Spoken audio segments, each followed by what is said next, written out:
आइए relation function का second video. मैंने कल बताया था कि ऑर्डर्ड पेयर क्या होता है, कार्टेशियन प्रोडक्ट क्या होता है, और रिलेशन कुछ नहीं है जो कि सबसेट है किसका, तो कार्टेशियन प्रोडक्ट का। किसका? कार्टेशियन प्रोडक्ट का, तो दो नॉन इम्पटी सेट का। यदि ए और बी दो नॉन इम्पटी सेट है तो उन दोनों का कार्टेशियन प्रोडक्ट का सबसेट है। ठीक है, कोई दिक्कत? अब कार्टेशियन प्रोडक्ट के सबसेट, ठीक है जी। तो अब आते हैं एक और रिलेशन बनाएंगे, और रिलेशन बनाने के बाद हम, ठीक है, और कुछ टाइप्स ऑफ रिलेशन के बारे में पढ़ेंगे, क्योंकि टाइप्स ऑफ रिलेशन पर ही क्वेश्चन आएगा। आइए देखिए, जैसे मान लीजिए कि कोई सेट है ए, और ए बराबर है 1 2 3 4, और कोई सेट है बी, बी भी है, बी भी क्या 1 2 3 4 मान लें, बी को भी 1 2 3 4 मान लीजिए। ठीक है, अच्छा, तब जाकर ठीक है, एक आपसे क्वेश्चन पूछ रहा है कि रिलेशन आर बताइए ए कॉमा बी, जो कि ए, बात समझिएगा, बी एंड किस तरह से कि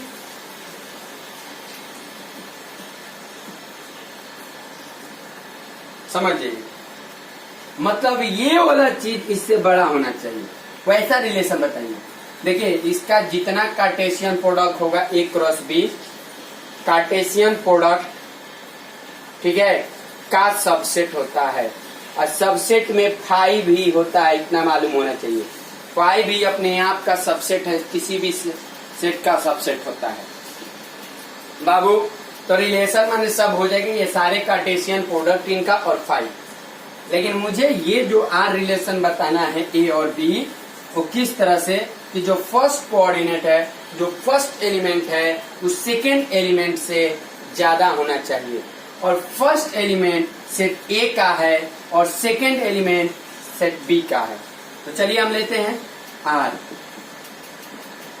तो लेते हैं तो 2 1, क्या बाबू गलत है, 3 1, 4 1, बोलिए, और बोलिए, 3 2, 4 2, और बोलिए, 4 3, और कुछ देख लीजिए, 2 1 3 1, 3 2 4 1, 4 2 4 3। क्लियर बात है, और कोई दिक्कत नहीं।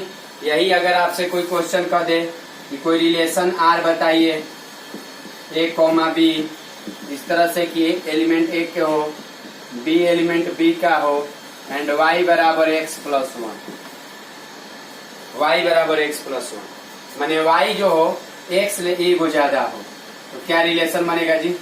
1 2 2 3 3 4, और क्या है 4 5, तो 5 तो इसमें है ही नहीं, मतलब यही होगा। ठीक है, तब आपसे एक बाबू क्वेश्चन करेगा, ऑब्जेक्टिव, हर साल करता है और इस साल भी करता है, लेकिन ए नोट टी नोट करके, ठीक है। If set A has m element, if set has, ठीक है, n एलिमेंट, ए सेट के पास m एलिमेंट है, बी सेट के पास, B set has n elements, ठीक है। तब आपसे क्वेश्चन किया कि total number of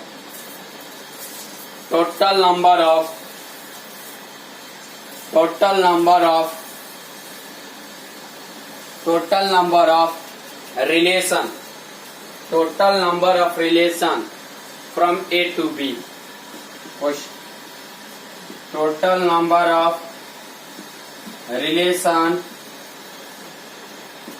from A to B क्या हो जाएगा?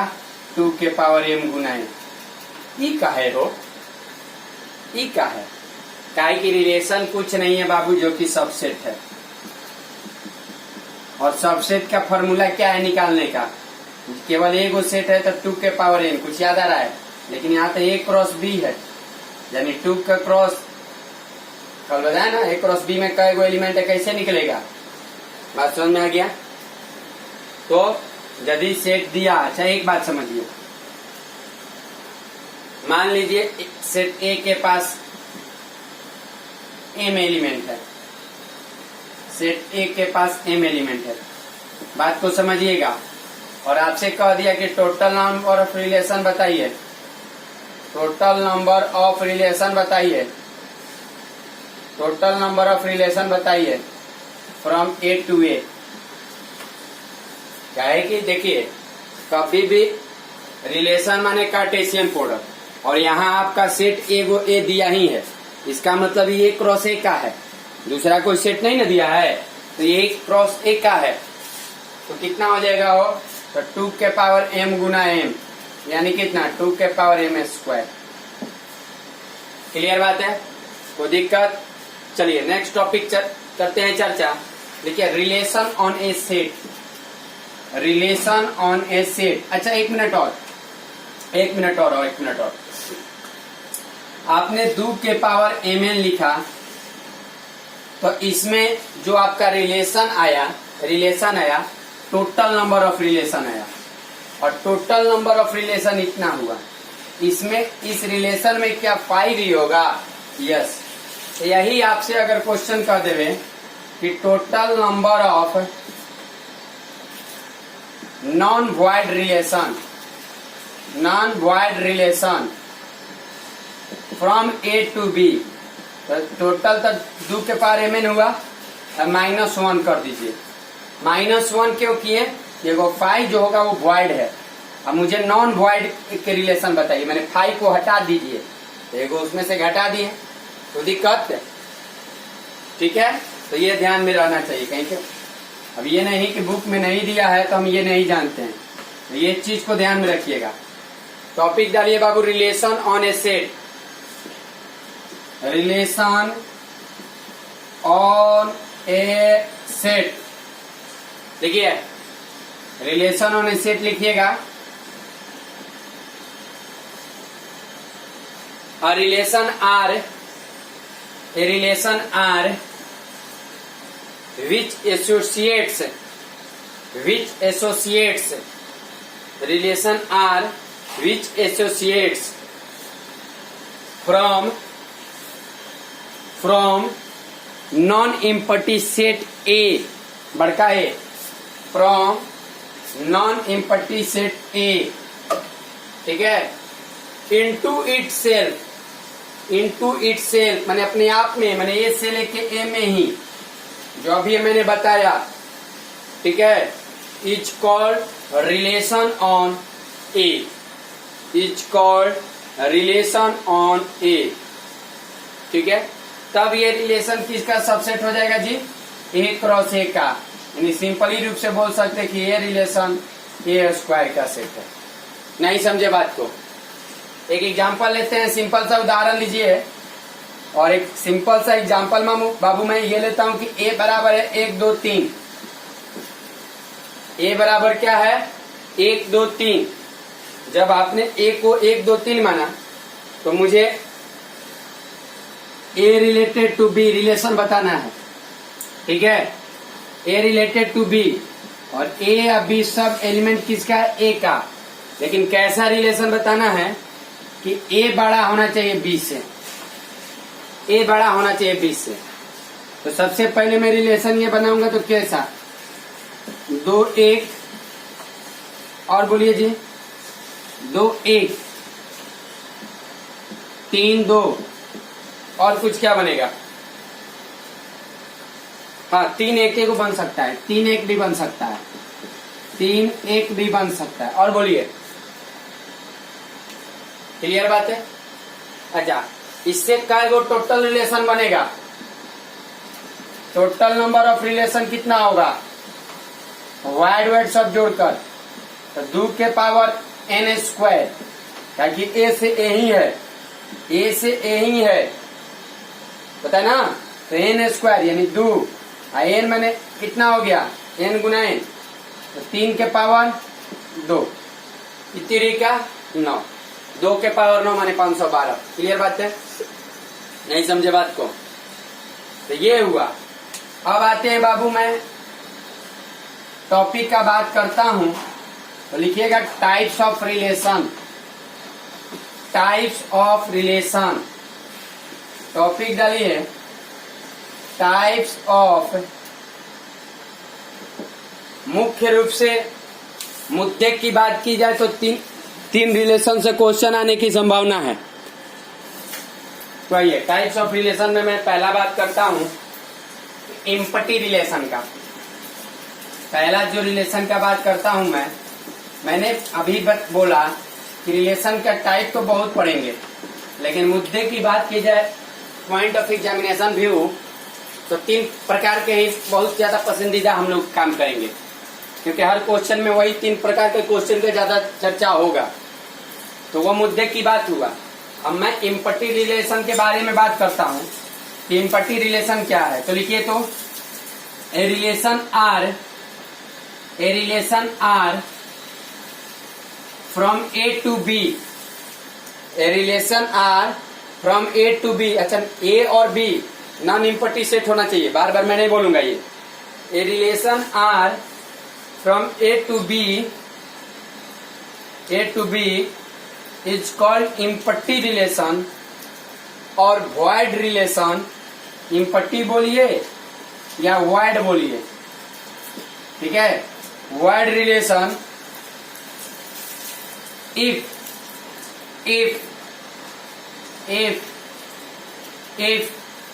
आर बराबर 5, इफ आर बराबर 5, इफ आर बराबर 5, इफ आर बराबर 5, ठीक है। चलिए एक एग्जांपल लेता हूं। कल ही मैं जब एग्जांपल लिया होगा तो ऐसा 1-2 एग्जांपल बताए थे जिसमें कि आर का वैल्यू 5 आ रहा था। बोला था ना, रिलेशन नहीं मिल रहा था तो मैं उसको लिख दिया था 5, वो आएगा उसके अंतर्गत। जैसे जो एग्जांपल लेते हैं कि ए बराबर मान लीजिए 2, 4, 6 है और बी बराबर 7, 11 है, ठीक है। तो आपसे कोई रिलेशन मांग रहा है ए और बी, ए एलिमेंट ए का होना चाहिए, बी का होना चाहिए, एंड ए माइनस बी जो होना चाहिए, ए माइनस बी जो है इवन है, इवन है। तो क्या होगा जी, इसमें से इसको घटाने के बाद इवन आना चाहिए। अब बोलिए, मैं अगर रिलेशन माने क्या, रिलेशन माने क्या, रिलेशन का मतलब सबसेट, किसका, कार्टेशियन प्रोडक्ट का। तो यदि आप इसका कार्टेशियन प्रोडक्ट निकालते हैं तो 2 क्रॉस 7 एगो आएगा, एगो क्या आएगा 2 क्रॉस 11, सॉरी 2 क्रॉस 11, 4 क्रॉस 7, 4 11, 6 7, 6 11, इतना ही ना आएगा। अब इसका यदि आप सबसेट भी लेते हैं तो इसी में से ना होगा जी, सबसेट भी इसका सबसेट आता है ना बनाने। जैसे मान लीजिए कोई सेट 1 और 2 है तो इसका सबसेट क्या होगा, एगो 5, एगो 1, एगो 2 अकेले अकेले, फिर ये दोनों एक साथ में, तो इसका भी सबसेट एक अकेले, ये फिर ये सब अकेले, फिर 2 गो, फिर 3 गो, फिर 4 गो, ऐसे करके।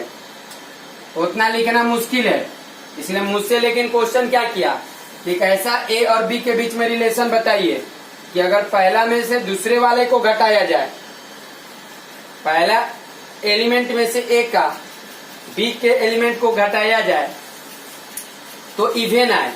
तो मेरे पास तो इतना ही प्रकार का आएगा। अब इसी में 2-2 के 4-4 को के साथ में है, वो बात अलग है। तो बोलिए, तो कहीं घट के इवन आ रहा है कोई, 2 में से 7 माइनस 5, 2 में से 11 माइनस 9, 4 में से 7 माइनस 3, 4 में से 11 माइनस 7, 6 में से 7 माइनस 1, 6 में से 11 माइनस 5, नहीं आ रहा है। इसका मतलब ये रिलेशन कैसा दे रहा है, 5 दे रहा है। क्लियर बात है? तो इसी को कहते हैं। चलिए आगे बढ़िए, आगे बढ़ते हैं। आगे लिखिएगा यूनिवर्सल रिलेशन। यूनिवर्सल रिलेशन लिखिए। Relation R from A to B, a relation R from A to B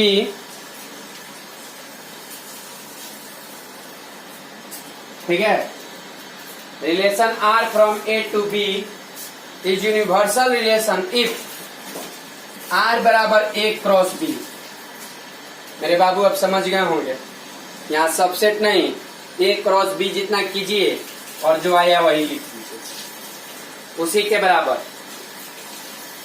ठीक है, माने जितना A क्रॉस B का आएगा कार्टेशियन प्रोडक्ट वो सब रिलेशन के बराबर होगा, तो उसको कहेंगे यूनिवर्सल रिलेशन। बात समझिए, माने टोटल A क्रॉस B का जितना भी होगा वो टोटल यूनिवर्सल रिलेशन के अंदर में आ जाता है। जैसे मान लीजिए A बराबर 1 2, मैं यहां देखता हूं, A बराबर 1 2, B बराबर 1 3।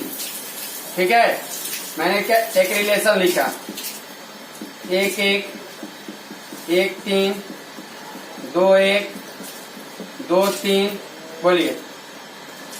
तो यहाँ R किसके बराबर? पूरे A क्रॉस B के बराबर है, तो ये R जो है यूनिवर्सल रिलेशन है। माने कार्टेशियन प्रोडक्ट के सारे एलिमेंट जिस रिलेशन में आ जाए, बस मुख्यतः रूप से यही बात ध्यान में रखना है। ये हुआ यूनिवर्सल रिलेशन। क्लियर बात है? और अब हम चलते हैं अपना थोड़ा सा मजेदार रूप की तरफ, और उसको कहेंगे आइडेंटिटी रिलेशन। आइडेंटिटी रिलेशन लिखिएगा।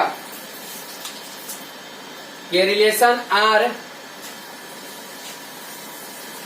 a relation R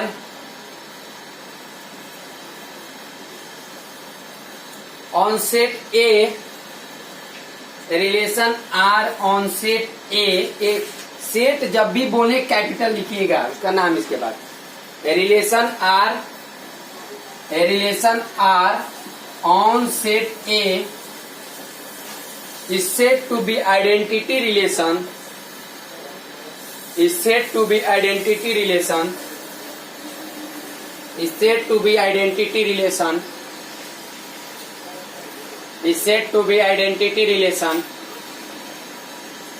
ठीक है, is said to be identity relation if R is equal to A comma B for all A comma B belongs to A, मैंने सेट ए के ही बिलोंग करेगा। ठीक है, मैंने ए भी और बी भी एक का ही, and A is equal to B. अरे बाप, ये क्या हो गया? देखिए मैं एक एग्जांपल लेता हूं। जैसे मान लीजिए ए बराबर है 1 2 3 4, ठीक है, तो इसमें रिलेशन कैसा बनेगा? 1 1 1 2, ठीक है, फिर 1 3, फिर 1 4। समझिएगा पहले बात। 2 1 2 2 2 3 2 4, है ना, इस तरह का रिलेशन बनेगा। 3 1 3 2 3 3 3 4, फिर 4 1 4 2 4 3 4 4, मैंने कार्टेशियन प्रोडक्ट है यार आर इसके बराबर। लेकिन मुझे वही लेना है चीज जो दोनों जगह बराबर हो, माने आइडेंटिटी रिलेशन जो होगा वो होगा 1 1 2 2 3 3 4 4। ये कहीं गलती से क्या जाने 2 2 न दे, तब क्या होगा? वो क्या आइडेंटिटी रिलेशन है? नहीं है। काहे कि जय गो एलिमेंट होगा तय गो का डुप्लेट चाहिए। जय गो एलिमेंट है तय गो का डुप्लेट चाहिए, एक एक, दो दो, तीन तीन, चार चार, सब चाहिए। अगर आप दो दो हटा देंगे तो ये आइडेंटिटी रिलेशन नहीं। कुछ आइडेंटिटी का मतलब यही हुआ कि आप जिस सेट का आइडेंटिटी रिलेशन निकालना चाहते हैं उस सेट का हर एलिमेंट का आपका डुप्लेट उसमें होना चाहिए। एक एक, दो दो, तीन तीन, चार चार, अगर 5 रहता तो 5 5। बात समझ में आ गया? तो अगला टॉपिक डालिए। ये आइडेंटिटी रिलेशन नहीं है लेकिन ये आइडेंटिटी रिलेशन है। बात समझ में आ गया? अब आते हैं रिफ्लेक्सिव रिलेशन। टॉपिक डालिए रिफ्लेक्सिव रिलेशन। रिफ्लेक्सिव रिलेशन लिखिएगा, रिफ्लेक्सिव रिलेशन लिखिएगा। A relation R, a relation R, a relation R on set A, on set A is said to be reflexive, is said to be reflexive if it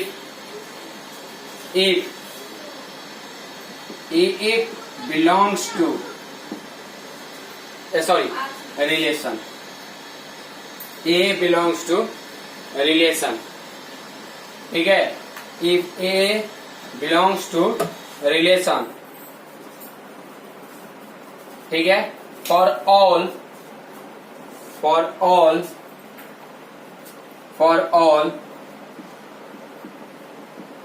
A belongs to A, for all A belongs to A।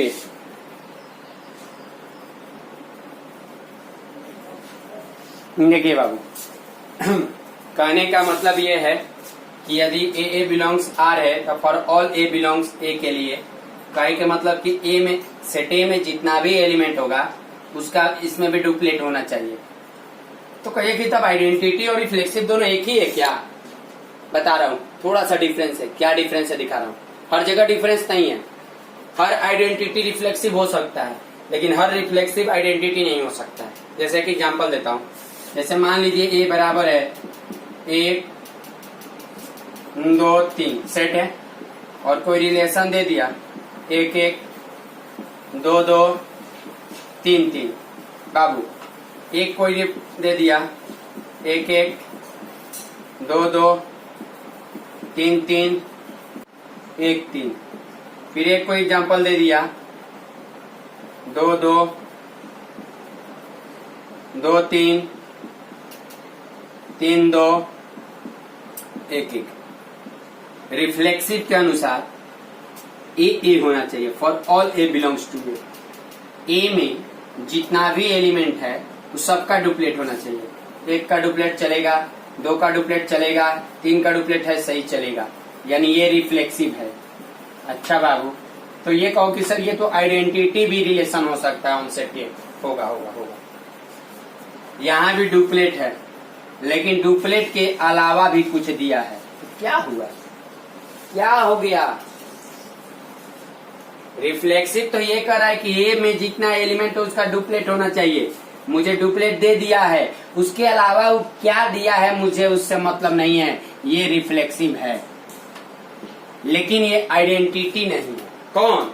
ये, इसको R1 कहिए, इसको R2 कहिए, इसको R3 कहिए। R2 जो है identity नहीं है क्योंकि आइडेंटिटी को केवल डुप्लेट ही रहेगा और कुछ भी नहीं रहेगा। एक्चुअल में ये भी आएगा रिलेशन में लेकिन ये रिफ्लेक्सिव रिलेशन होगा, अंदर आ जाएगा, आइडेंटिटी के अंदर नहीं लीजिएगा। आइडेंटिटी में आपका यही होगा। बात समझ में आ गया? तो आइडेंटिटी और रिफ्लेक्सिव में क्या अंतर है नोट करके कहीं लिख सकते हैं कि every identity relation is reflexive relation but every reflexive relation need not necessary that it is identity. Her identity reflexive हो सकता है लेकिन हर रिफ्लेक्सिव आइडेंटिटी होगा ये कोई जरूरी नहीं है। क्लियर बात है? आगे चल बढ़े। आपको ये मालूम चला कितना थोड़ा सा का अंतर है। डुप्लेट दिए आपने, रिफ्लेक्सिव भी है, आइडेंटिटी भी है। लेकिन यहाँ पर ये रिफ्लेक्सिव है, आइडेंटिटी नहीं है। रिफ्लेक्सिव को अपने डुप्लेट से मतलब है, इसके अलावा आप कुछ भी दे दीजिएगा उसका कुछ नहीं बिगड़ेगा, लेकिन आइडेंटिटी को डुप्लेट के अलावा कुछ भी दे दीजिएगा सब कुछ बिगड़ जाएगा उसका। क्लियर बात है। अब आते हैं R3 के बारे में, 2 2 3 1 1। चलिए ये सही है, ये भी है तो कोई मुझे तंग नहीं कर रहा है, लेकिन रिफ्लेक्सिव का कहता है कि जितना एलिमेंट उसका कम से कम डुप्लेट मुझे चाहिए। तो एक एक का एक एक, दो दो, तीन तीन कहाँ गया, में तो तीन तीन है, ये नहीं है, इसका मतलब ये रिफ्लेक्सिव रिलेशन नहीं है। बढ़े बाबू आगे, कोई दिक्कत थोड़ा सा भी। आइए नेक्स्ट लिखिएगा symmetric relation. Symmetric relation, symmetric relation, symmetric relation लिखिए। A relation R on set A, a relation R capital R on set A capital A is said to be symmetric relation, is said to be symmetric relation if AB belongs to R, AB belongs to R, कहे के मतलब कि यदि AB R relation है तो imply BA belongs to R और all AB belongs to A। ये क्या हो, कहने का मतलब है कि आप जो रिलेशन लिखे हैं, जैसे मान लिया आपने कोई रिलेशन 1 2 लिखा तो उसके अंदर 2 1 भी होना चाहिए। ये नहीं समझे, A B belongs to R तो B A belongs to B R होना चाहिए। जैसे कोई एग्जांपल देखिए, मैं एग्जांपल लेता हूं कि ए बराबर 1 2 3 और कोई रिलेशन दिया ऐसा 1 2 2 1, तो देखिए तो ए बी बी 1 2 2 है, सही है। चलिए R1 इसको दीजिए, एक R2 देता हूं 1 2 2 1 1 3 3 1 1 2 2 1 1 3 3 1 है रिफ्लेक्सिव। आर ये भी रिफ्लेक्सिव है, ठीक है। अच्छा एक और एग्जांपल मैं देता हूं, एक और एग्जांपल देता हूं, जैसे R3 दीजिए, 2 3 2 3 3 1 1 3। बाबू कह रहे कि ए बी आर के है तो बी ए भी आर के होना चाहिए, तो यहाँ 2 3। हाँ एक बात और, जैसे मैंने बताना भूल गया, जैसे 1 2 तो 2 1 हो रहा है, ठीक है। लेकिन ये भी देखना है कि डुएट ओरिजिनल रिलेशन इसका कार्टेशियन प्रोडक्ट में आएगा कि नहीं आएगा। तो इसका कार्टेशियन प्रोडक्ट अगर 1 से 2 को कीजिएगा 1 से 3, फिर 2 को 1 से कीजिएगा तो 2 1 आएगा ना जी। हाँ ये चीज देखना है। अब अगर इसमें रिलेशन में ना आए तब आप यहाँ नहीं लिख रहे हैं तो कोनो दिक्कत नहीं है। नहीं बात समझे, मेरा बात क्लियर क्या बोल रहे हैं। जैसे कहने का मतलब ये है कि आपने यहाँ पर लिखा रहता है, यहाँ पर लिखा रहता 1 3 नहीं, आप यहाँ कुछ और लिख दिए, जैसे 1 5 आप यहाँ लिख रहे 1 5, तो 1 5 तो रिलेशन है ये नहीं है, 1 5 इसमें है 1 5, तो जब 1 5 है ही नहीं है तो 5 1 हम बनाएंगे कहाँ से, बात समझ रहे ना। हाँ तो ये देखना है कि उसमें होना चाहिए कि नहीं।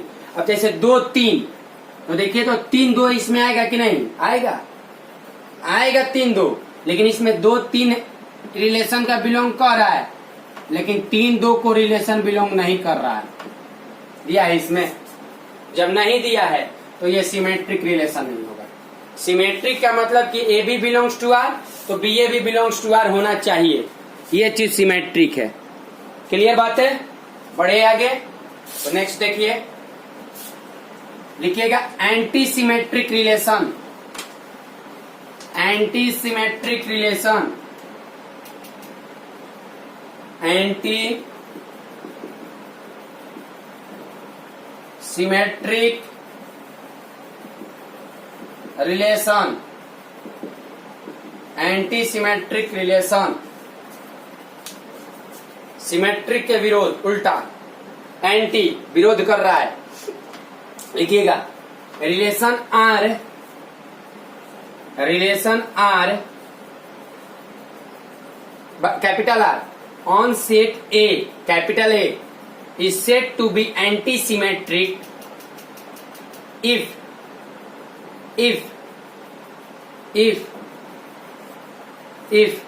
AB belongs to R, AB belongs to R and BA belongs to R। देखिए मैं ये नहीं कह रहा हूं कि यदि AB R है तो BA भी होना चाहिए, इसमें और इसमें अंतर है। एक दो तो दो एक ही खोजेगा, लेकिन ये एक दो तो दो एक ही नहीं खोज रहा है, बात समझिएगा। यहाँ पर इसका मतलब कि यदि एक दो तो दो एक भी होना चाहिए, लेकिन ये चीज ये नहीं कर रहा है। ये क्या कह रहा है कि AB belongs to R and BA belongs to R, ठीक है। तब इंप्लाई कर रहा है कि A बराबर B होना चाहिए, मतलब A और B बराबर आपस में होना चाहिए। देखिए जी, मेरे ख्याल सब क्लियर आप लोगों को समझ में आया होगा। ये भी और बी ए क्या कर रहा है, ठीक है। जैसे A B belongs to R, B A belongs to R, तब कब, जब ए बराबर बी। अच्छा एक बात सुनिए, ए बी का मतलब क्या, first element, B second element, फिर B first element, A second element. समझिएगा, अभी ना कि एक दो तो खोजने लगिएगा दो है एक, और तब कहिएगा कि ए और बी ए का दो का बराबर कीजिए। तब ऐसा केस में तो खाली आइडेंटिटी रिलेशन होगा। ऐसा केस में खाली आइडेंटिटी रिलेशन एंटी सिमेट्रिक होगा, माने एक एक दो दो तीन तीन, लेकिन ऐसा नहीं है। कहे के मतलब है कि ए और बी यहाँ फर्स्ट एलिमेंट और सेकंड एलिमेंट को डिनोट कर रहा है। जैसे कोई रिलेशन आर है और आर यदि रिलेशन है, मान लीजिए एक दो तीन, तो R1 मान लीजिए है एक दो एक तीन और एक एक। गांठ बांध के ध्यान में रख लीजिए कि हेकरा के डुप्लेट जहाँ आई हूँ वो करा के चेके नहीं चेक करे, क्या कि वो ऐसा चीज है सर्वाहारी, उसको कोई चेक करने की जरूरत नहीं, ये ऐसा ही है सब अपने आप में। अब रहा बात कि एक दो तो एक तीन, बाबू एक दो। देखिए तो इसमें जब आप रिलेशन बनाइएगा, सेट है जी, सेट है, सॉरी ये सेट है। जब इसमें रिलेशन बनाइएगा तो एक दो आएगा, जी आएगा, एक तीन भी आएगा, एक तीन भी आएगा।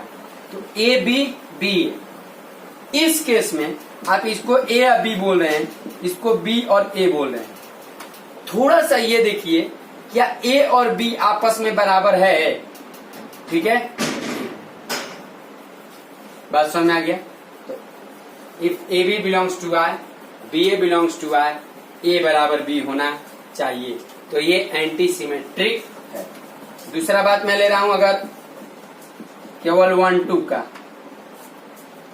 तो इसमें तो A B and B, if A B belongs to R, B A belongs to R, तब ए बराबर बी देखना है। ये और ये है, तब ए को बी के बराबर दिखाना है। देखिए इसमें एक दो है, एक तीन है, तब मैंने दिखाया कि इसके जगह ए और इसके जगह है, ये दोनों आपस में काम बराबर कर रहा है। बात समझिए, ए बी है बी है तो ए और बी बराबर, लेकिन जब ए बी है बी ए हल ही नहीं है, तब ए और बराबर बी को क्या हम दिखाएंगे। बात समझ आ रहा है, ये भी एंटी सिमेट्रिक है। और R3 की बात कर रहे हैं कि एक दो और दो एक है वो एंटी सिमेट्रिक, जी नहीं है ये एंटी सिमेट्रिक नहीं है, क्योंकि एक दो और दो एक, तो एक है दो बराबर आपस में, ए बी और बी है तो ए और बी बराबर होना चाहिए। बात समझ में आ गया कि नहीं आया। ए और बी फर्स्ट एलिमेंट और सेकंड एलिमेंट की बात कर रहा है, यानी इसका ये एलिमेंट और इसका ये एलिमेंट बराबर होना चाहिए। बात समझ में आ गया, आगे बढ़े। अरे इसके लिए फर्स्ट एलिमेंट ए, इसके लिए फर्स्ट एलिमेंट बी, तो ये दोनों का फर्स्ट एलिमेंट आपस में बराबर होना चाहिए। जहां पर देखिए दोनों का फर्स्ट एलिमेंट आपस में बराबर था, यहाँ तो था ही नहीं बी है, तो हम खोजेंगे क्या। और इसमें बात समझ में आ गया। तो एक आप और काम एक कर सकते हैं, नोट करके लिखिएगा, ए नोट टी नोट करके एंटी सिमेट्रिक में लिखिएगा, ठीक है। R is anti symmetric, R is anti symmetric if A not बराबर बी, यदि ए बी के बराबर नहीं है तब वो हम एंटी सिमेट्रिक कहेंगे। लेकिन कब, सुन लो पहले पूरा बात सुन लो। आज एंटी सिमेट्रिक है यदि ए बराबर नहीं है बी का, लेकिन कब, देन बोथ, देखिएगा, then both A comma B and B comma A comma B and B comma A can not belong to R. ना ए बी होना चाहिए उसमें, ना बी ए उसमें रिलेशन में आना चाहिए, तब हम इसको कर सकते हैं। ए बराबर बी नहीं रहेगा तब वो, क्लियर बात। या मुख्य रूप से एक कह सकते हैं कि if one of them belong to R, one of them belong to R, जैसे मैंने दिखाया ना। तो मैंने आगे खोजने का कोशिश बीए नहीं किया, डायरेक्ट इसको एंटीसिमेट्रिक बोला था। क्लियर बात समझ में आ गया। नोट करके एक और चीज, दूसरा पॉइंट लिखिएगा, ठीक है। If relation is not symmetric, if a relation is not symmetric, if relation is not symmetric, then it is not necessarily it is symmetric। यदि कोई सिमेट्रिक नहीं है तो ये जरूरी नहीं है कि वो सिमेट्रिक है। ये भी हो सकता है कि ना सिमेट्रिक हो सकता है, ना सिमेट्रिक ही हो सकता है। सिमेट्रिक एंटी सिमेट्रिक भी नहीं हो सकता है और सिमेट्रिक भी नहीं हो सकता है, यानी नॉट सिमेट्रिक भी हो सकता है और सिमेट्रिक भी हो सकता है। एक सिंपल एक एग्जांपल लेते हैं और एग्जांपल लेके हम बताते हैं बाबू। जैसे मान लीजिए कि ए बराबर आपको दिया है 1 2 3 और कोई रिलेशन है 1 2 2 1 और 2 3, ठीक है। अब बोलिए, पहले सिमेट्रिक कीजिए, 1 2 2 1, चलो सही बात, फिर 2 1 तो 1 2 सही बात, लेकिन 2 3 तो 3 2 है में जो उनकी 3 2 आई नहीं कह रहा हूं, तो सिमेट्रिक नहीं है। Symmetric it is not symmetric. अच्छा, जब सिमेट्रिक नहीं है इसका मतलब अब आते हैं एंटी सिमेट्रिक की ओर। अच्छा, पहले में लिखे थे which is not anti symmetric, note करके क्या लिखे थे, relation which is not symmetric it is not necessarily anti symmetric. कोई जरूरत नहीं है कि एंटी सिमेट्रिक होगा। लिख ली, गड़बड़ाए होंगे तो थोड़ा सा लिख लीजिएगा, शायद मैं दोनों बार सिमेट्रिक बोल दिया। लिखिएगा, if a relation is not symmetric then it is not necessarily that it will be anti symmetric. Clear बात है। अच्छा, इसको एंटी सिमेट्रिक के लिए देखते हैं, 1 2 2 1, तो क्या ये 1 और 2 बराबर है, तो यह एंटी सिमेट्रिक भी नहीं होगा। क्लियर बात है। बढ़ू आगे, नेक्स्ट लिखिएगा transitive relation. Transitive relation transitive relation transitive relation transitive relation, ठीक है। ट्रांजिटिव रिलेशन में लिखिएगा, हाँ, a relation R on set ए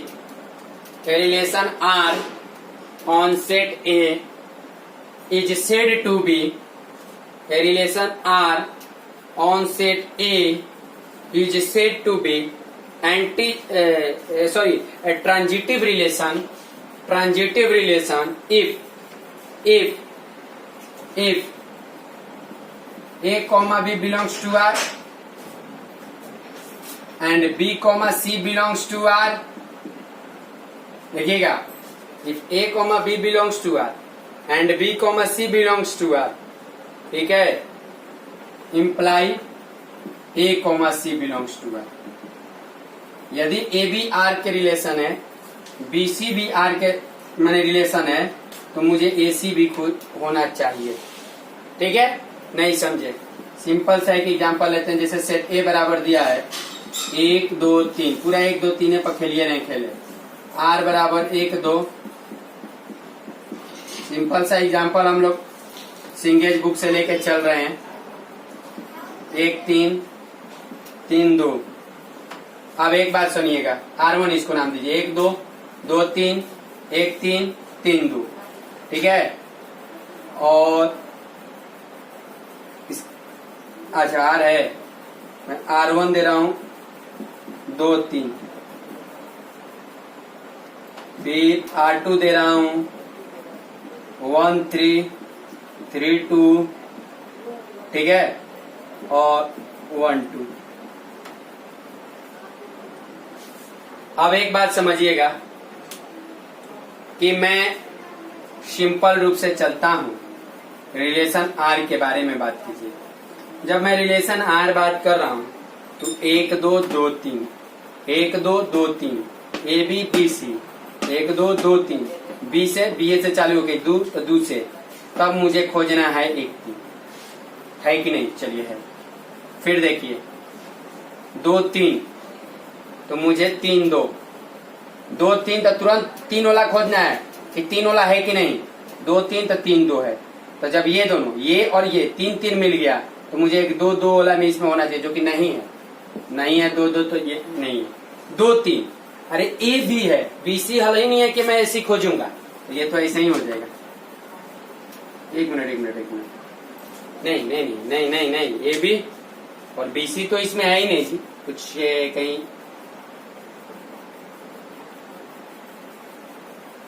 ठीक है। बी सी कहीं, हाँ होगा, सही बात है, ठीक है जी। तो 2 3, तो 3 से आई नहीं, तो मैं इसको तो खोजने का कोई जरूरत नहीं है, इसको भी ट्रांजिटिव कर सकते हैं। 1 3 3 2, तो 1 2 सही है। 3 2, तो 2 से कुछ है यहाँ पर, 2 से शुरुआते नहीं है, तो जब 2 से शुरुआते नहीं है तो मैं खोजूंगा किसको? सिंपल रूप से बात यही समझिए कि ए बी बी सी, तब ए सी देना है। तो 3 2, तो 2 से कुछ शुरुआत चाहिए, जैसे 1 2, तो 2 से कुछ शुरुआत चाहिए, जब आई नहीं तो फाइनली रूप से ये भी है, ठीक है। क्लियर बात? तो ये हुआ ट्रांजिटिव रिलेशन। अब लिखिएगा equivalence relation. Equivalence relation, equivalence relation कैसा बोलते हैं? इक्विवेलेंस मतलब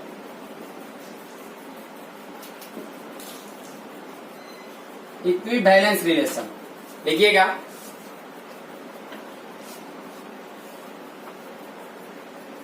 let A be non-empty set, let A be non-empty set, then relation R on set A,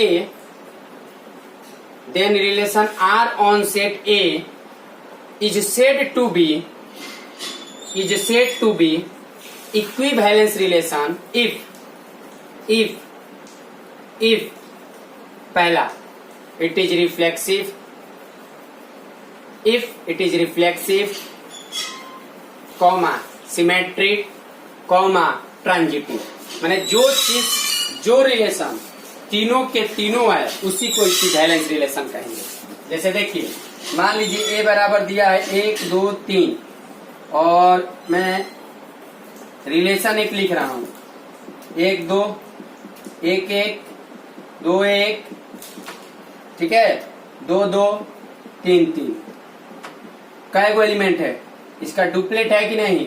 ये रिफ्लेक्सिव है, रिफ्लेक्सिव है। चलिए 3 गो रिलेशन है, यही 3 गो रिफ्लेक्सिव, यही मुद्दा रूप से चला। 1 2, तो 2 1, A B belongs to R, तब B A belongs to R, ये सिमेट्रिक है, इसको तो चेक करने का जरूरत नहीं है। 2 1, तो 1 2, 2 2 2 चेक। जो चीज रिफ्लेक्सिव है उसको चेक करने की जरूरत नहीं है कि ट्रांजिटिव है कि सिमेट्रिक है, ये ऑटोमेटिक रहता है। चलिए, तो रिफ्लेक्सिव भी है, सिमेट्रिक भी चेक किए हैं, और ट्रांजिटिव ए बी, तो बी सी देखिए जी, B C 2 1, A B B C, तो सी ए माने 1 1, ए सी माने 1 1, बाकी ना 1 1, इसको 2 1, तो 1 2, तो 2 2 है। क्लियर बात है? यानी ये तीनों है, रिफ्लेक्सिव भी है, सिमेट्रिक भी है, ट्रांजिटिव भी है। और जो रिलेशन तीनों के तीनों हो उसे मैं कहूंगा, क्या कहूंगा? Equivalence relation. तो दिक्कत लास्ट लिखिएगा बाबू इनवर्स रिलेशन, लास्ट लिखिएगा inverse relation, inverse relation, inverse relation.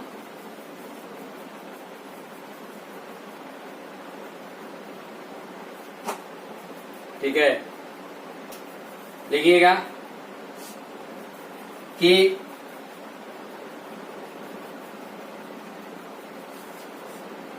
यदि let R is subset of A cross B, माने R is a relation from A to B. समझ लीजिए पहले, मान लीजिए कि आर कोई रिलेशन है ए से बी का, ठीक है बाबू।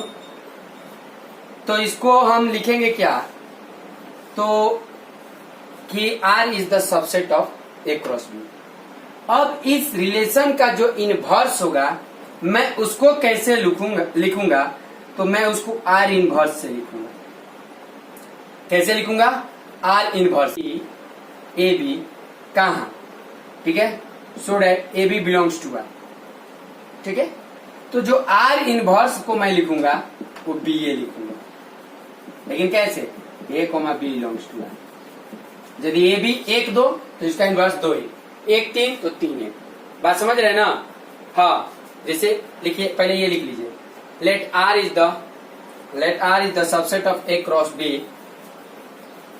Late R is the subset, मैं सबसेट का चेंज दीजिएगा, ए क्रॉस बी, ठीक है, is a relation from A to B, from A to B, then the inverse relation of R, then the inverse relation of R denoted by R inverse, R inverse, R inverse, and it is relation R यदि A से B है तो R inverse जो होगा B से A होगा, then it is relation from B to A। यदि R कोई A से B की तरफ रिलेशन है बाबू, तो आर इनवर्स जो होगा वो बी से ए की तरफ रिलेशन होगा। बात समझ में आ गया, फिर ये लिख लीजिए। क्लियर। एक एग्जांपल हम देते हैं, और सिंपल सा एक एग्जांपल आप लोगों के सामने है कि मान लीजिए कि ए बराबर, सपोज डेट मैंने माना कि 1 2 4 और बी बराबर मान लीजिए 3,0। तो एक रिलेशन आर मैंने बनाया, और आर किस प्रकार से बनाया, 1 3 4 0 2 3। मान लीजिए एक मैंने रिलेशन बनाया, तो इसका इनवर्स क्या होगा, फटाफट बोलिएगा बाबू। 3 1 0 4 3 2। और कोई दिक्कत, बढ़े आगे, थोड़ा सा भी दिक्कत, कोई दिक्कत नहीं। तो हम लोगों ने आज पढ़ा टाइप्स ऑफ रिलेशन, लेकिन टाइप्स ऑफ रिलेशन पढ़ने के बाद मैं इस पे कुछ क्वेश्चंस कराऊंगा, और कैसा क्वेश्चंस आप लोगों को एग्जाम बोर्ड में पूछेगा, वो अधिकतर इक्विवेलेंस रिलेशन पूछेगा कि चेक कीजिए कि ये इक्विवेलेंस रिलेशन है कि नहीं।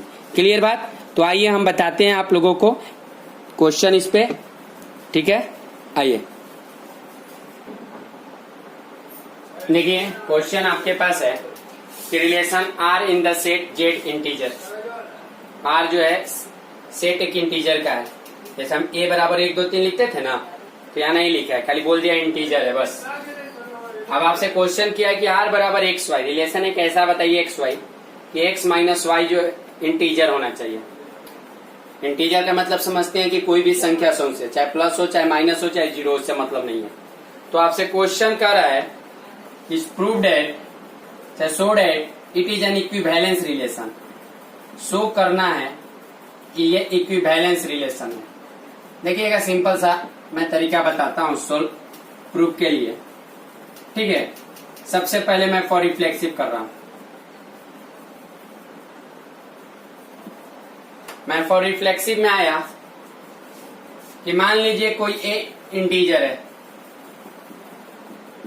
क्योंकि इंटीजर का ही काम चल रहा है ना।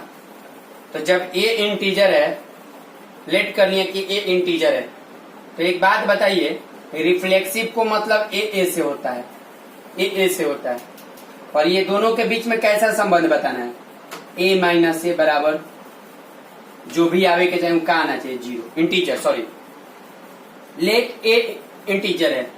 मैंने जब ए रिफ्लेक्सिव का इंटीजर हो गया तब तो ये कह सकता हूं कि ए माइनस ए क्या होगा जी जीरो, और जीरो एक इंटीजर है कि नहीं,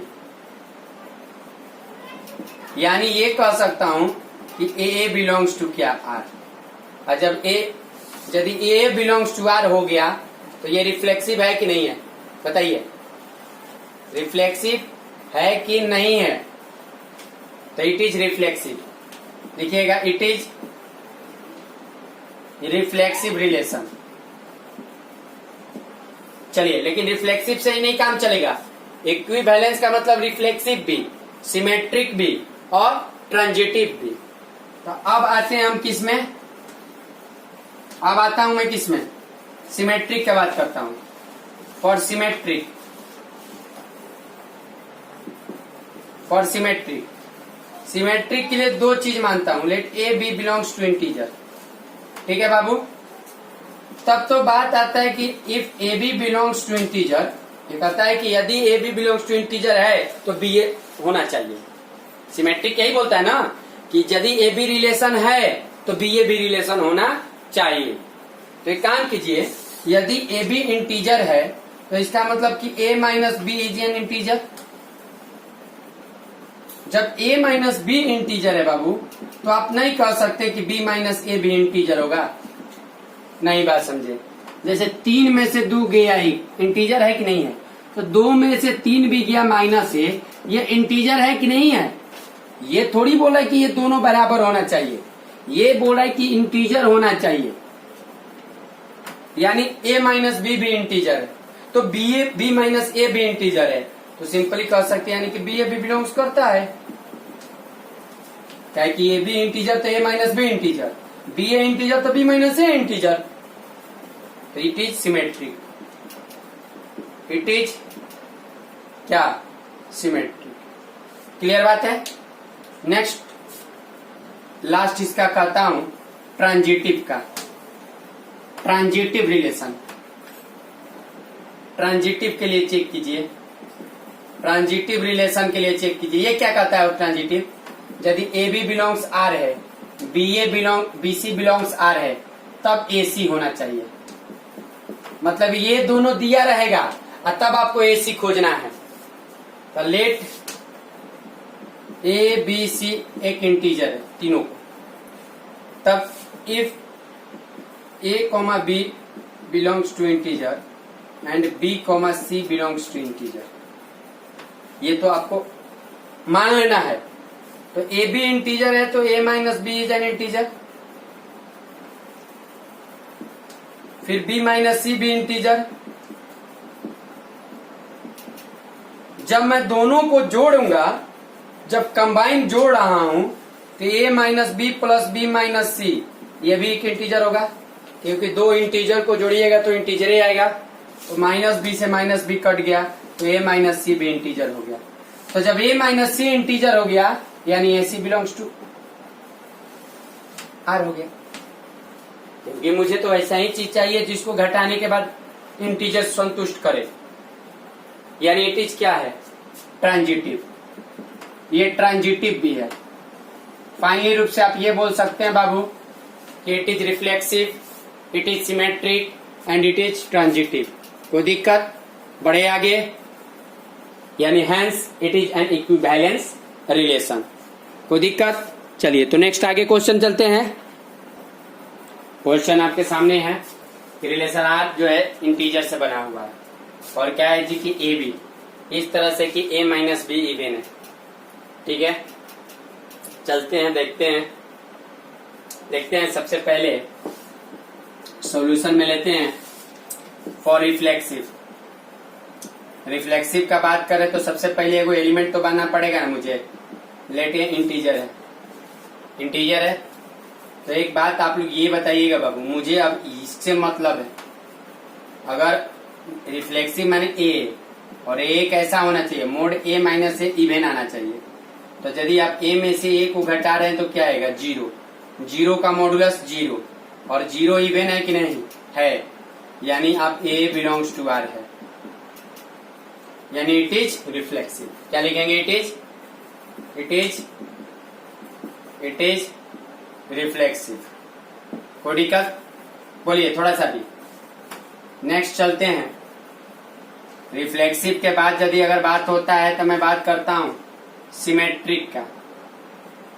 देखिए सिमेट्रिक क्या कहता है, ए बी आर है तो बी ए आर होना चाहिए, ए बी आर है तो बी ए आर होना चाहिए, यानी ए में से बी गया तो इवन है, तो बी में से बी ए गया तो इवन होना चाहिए। समझ में नहीं कि आप लोग बातें मुझे, क्योंकि यहाँ इवन रिलेशन कैसा बता रहा है, इवन का, दोनों का डिफरेंस। तो मुझे सिमेट्रिक कहता है कि यदि ए बी आर है तो प्रूव कीजिए कि बी ए बी आर है। यदि बी ए आर हो गया इसका मतलब सिमेट्रिक है। तो चलिए मैं दो को इंटीजर मानता हूं, ए बी को इंटीजर मान ले रहा हूं। जब मैंने ए बी को इंटीजर मान लिया तो if A B belongs to R, इसका मतलब ये कि ए माइनस बी का मोड इवन है, तो जब इसका मोड इवन है तो बी माइनस ए भी इवन होगा। कहिए कैसे सर? अरे बाबू मेरे देखो, 4 में से 2 गया तो 2 इवन है कि नहीं, और 2 में से भी 4 जाएगा तो -2, -2 का मोड क्या? 2। तो ये भी तो इवन है ना, बात समझिए, इवन है कि नहीं है? तो b minus A be even है, तो ए बी को a माइनस बी मोड किए, यानी a माइनस बी का मोड ए बी हुआ, तो b माइनस ए का मोड फाइनली रूप से क्या कहेंगे?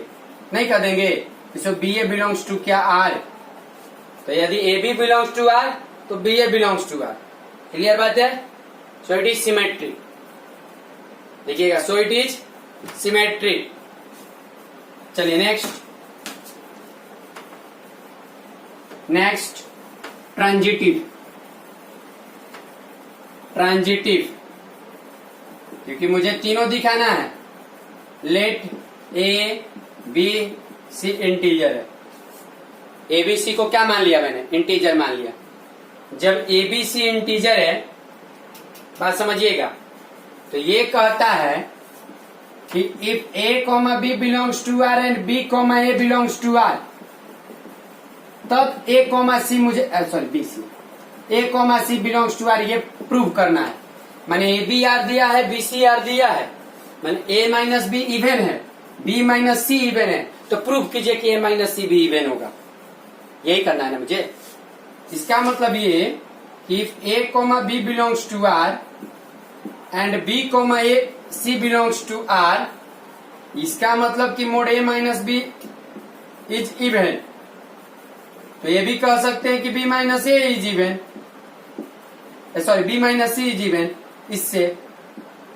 और जब दोनों को आप जोड़िएगा तो A minus B plus B minus C, ये भी एक इवन होगा, क्योंकि 2 इवन को जोड़िएगा तो इवन ही आएगा। ये दोनों इवन है ना, और दोनों इवन को जोड़िएगा तो क्या आएगा? इवन। बी से बी कट गया, यानी फाइनली रूप से ए माइनस सी इज क्या? इवन। तो कहने का मतलब कि जब A B belongs to R, B C belongs to R, तो ए सी भी बिलोंग्स टू आर होना चाहिए। तो ए बी को ए माइनस बी का मोड कर सकते हैं, बी सी को बी माइनस सी का मोड कर सकते हैं, चाहे इसको ये, तो ए माइनस सी को आप नहीं फाइनली रूप से कर सकते हैं कि A C belongs to R. So it is क्या? So it is transitive. यानी फाइनली रूप से मैं ये बोल सकता हूं, फाइनली रूप से मैं ये निष्कर्ष पर आया कि ये रिफ्लेक्सिव भी है, सिमेट्रिक भी है और ट्रांजिटिव भी है। जब तीनों है तो तीनों को नाम देने के बाद मैंने क्या बोला? इक्विवेलेंस रिलेशन बोला। तो मुख्यतः रूप से आज मुद्दे की बात में मैंने टाइप्स ऑफ रिलेशन का बात किया, और इस टाइप्स ऑफ रिलेशन में आप लोग रिफ्लेक्सिव आइडेंटिटी का मतलब होता है कि जो एलिमेंट है उसका डुप्लीकेट चाहिए, उसके एक्स्ट्रा कुछ भी नहीं।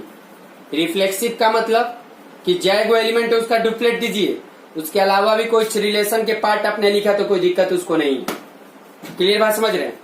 सिमेट्रिक कहता है कि यदि A B belongs to R तो B A B belongs to R होना चाहिए। ट्रांजिटिव कहता है कि A B belongs to R, B C belongs to R, तब A C belongs to R होना चाहिए। और आपने एक एंटी सिमेट्रिक देखा, हो सकता है उसमें आप लोगों को कंफ्यूजन भी होगा, तो कंफ्यूजन होगा तो आप लोग मेरे व्हाट्सएप नंबर पर फटाफट कहिएगा कि हाँ सर एंटी सिमेट्रिक में मुझे कंफ्यूजन है, थोड़ा एक बार फिर डील कीजिए, क्योंकि साथ साथ चलिएगा, साथ साथ पूछिएगा तो थोड़ा अच्छा लगता है। तो सब कुछ छोड़कर, मैट्रिक्स हो, डिटर्मिनेंट हो, सारे चीज को छोड़कर आप लोग टोटली रूप से रिलेशन फंक्शन में लग जाइए। मैं फिर से बार बार कहता हूँ कि मैं मंडे टू फ्राइडे अगला से पढ़ाऊंगा रिलेशन फंक्शन, और सैटरडे संडे मेरा ITF चलेगा, ठीक है। 1.5 से 2 महीना के अंदर, 1.5 महीने के अंदर मैं 1.5 से 2 महीने के अंदर मैं रिलेशन फंक्शन और ITF दोनों को द एंड कर दूंगा। क्लियर बात।